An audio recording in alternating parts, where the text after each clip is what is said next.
ধরুন ২৫ বছর আগে একজন মানুষের কাছে ১,০০,০০০ টাকা ছিল ইনভেস্ট করার জন্য। সে সেই টাকা বিছানার তলায় ক্যাশ হিসেবে রেখে দিল। তাহলে আজ সেই টাকার মূল্য কত হবে? কমন সেন্স ১,০০,০০০ টাকাই থাকবে।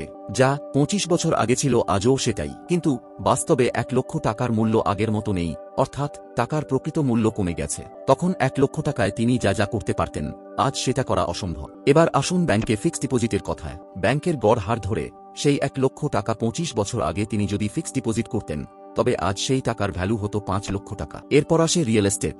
দেখুন, রিয়েল এস্টেট বা জমিজমা নিয়ে ইনভেস্ট করা একটু কনফিউজিং হয়, কারণ এটা লোকেশনের ওপর নির্ভর করে। দেখা গেছে গ্রামাঞ্চলের বেশিরভাগ জমির দাম তেমন বাড়েনি, সামান্যই বেড়েছে। কিন্তু যদি সেই জমি কলকাতা, দিল্লি, মুম্বাইয়ের মতো কোনো মেট্রো সিটিতে হতো, তবে ২৫ বছরে সেটার দাম ১০০ গুণ হয়ে যেত। কিন্তু আমরা এক্সেপশনাল কেসগুলো বাদ দিচ্ছি, কারণ এক্সেপশন দেখলে আর গড় বোঝা যাবে না। তাই যদি আমরা রিয়েল এস্টেটের গড় নিয়ে কথা বলি, তাহলে তিনি ২৫ বছর আগে ১,০০,০০০ টাকা ইনভেস্ট করলে আজ তার ভ্যালু হতো ১০ লক্ষ বা তারও বেশি। এবার আসুন সোনার কথায়।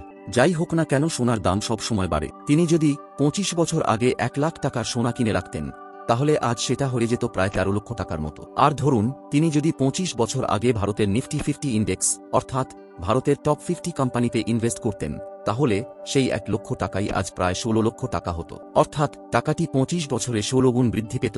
এটাই রিয়ালিটি।